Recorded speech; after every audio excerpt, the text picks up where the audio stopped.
It is April 2026. For 10 days, the world held its breath as a fragile truce between the United States and Iran ticked toward a midnight expiration.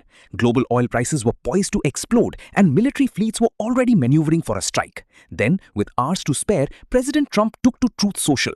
The ceasefire isn't just holding, it's being extended indefinitely. But don't let the word peace fool you. In the Persian Gulf, the blockade remains. In Tehran, ballistic missiles are being rolled through the streets. And in Islamabad, the peace talks are in a state of total limbo. Today, we break down why this extension happened, the secret drama in Pakistan, and why the next 48 hours are the most dangerous we've seen in decades. Why is this ceasefire happening now? The answer lies in Pakistan. President Trump revealed that the extension was a direct request from Pakistan's leadership, specifically Prime Minister Shehbaz Sharif and Field Marshal Asim Munir. They are the primary mediators trying to prevent a regional inferno. But there's a catch. Peace talks in Islamabad are currently a ghost ship. Vice President J.D. Vance's high-stakes trip to the Pakistani capital was abruptly cancelled. Why? Because the Iranian delegation refused to show up. Trump claims the Iranian government is seriously fractured and unable to present a unified proposal.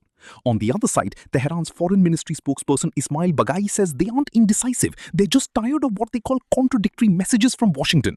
One minute Trump is talking peace, the next he's seizing their ships. Until both sides can even sit in the same room, this isn't a peace process, it's a stalemate. While the bombs have stopped falling for a moment, the economic war is reaching a boiling point. The US Navy has not lifted its blockade of the Strait of Hormuz. In fact, things just got physical. On Sunday, April 19th, the US Navy fired on and seized the Tuska, an Iranian-flagged cargo ship in the Sea of Oman. Trump says the vessel was violating sanctions. Iran calls it pure piracy and a grave breach of the ceasefire. This has created a bizarre reality, a ceasefire on land but a naval war at sea. This blockade has crippled global trade. Brent crude is hovering near $100 a barrel.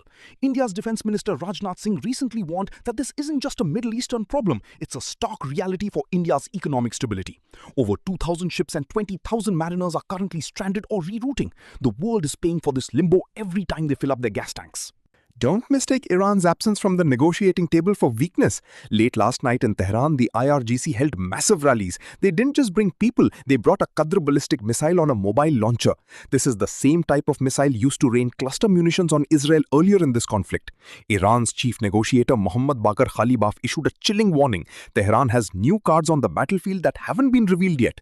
What are these cards? Military analysts fear it could be anything from advanced hypersonic drones to the deployment of smart mines in the street. Meanwhile, General Majid Musavi of the IRGC issued a direct threat to US allies in the region. If southern neighbors allow the enemy to use their facilities to attack Iran, they should say goodbye to oil production in the Middle East. In short, if the US strikes from bases in the Gulf, Iran will burn the entire region's oil infrastructure to the grind. So where does Donald Trump stand? His rhetoric is a mix of extreme aggression and a desire for a grand bargain.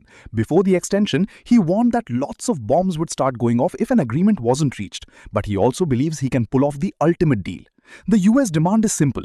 Iran must submit a 10-point proposal that permanently ends its regional proxy wars and halts its nuclear program. Trump's gamble is that the naval blockade will starve the Iranian government into submission. But the risk is high. If the fractured Iranian government feels it has nothing left to lose, the limbo ends and the war begins. Even the UN's nuclear watchdog chief, Rafael Grossi, has weighed in, calling this extension a complex but necessary step to allow for diplomatic continuity. But how much longer can the world wait while the global economy bleeds? The extension is a victory for diplomacy, but it's a fragile one. We are living in a state of frozen war. The ceasefire is indefinite, but so is the tension. The ships are still turning away from the Strait of Hormuz, the missiles are still on their launchers, and the negotiators are still in separate countries. Is this the beginning of a real peace deal, or is Trump just resetting the clock for a massive strike? Only one thing is certain, the limbo in Islamabad cannot last forever. What's your take? Is this a masterclass in maximum pressure, or is the US walking into a trap? Let us know in the comments below, and don't forget to like and subscribe for the latest updates on the 2026 Iran crisis.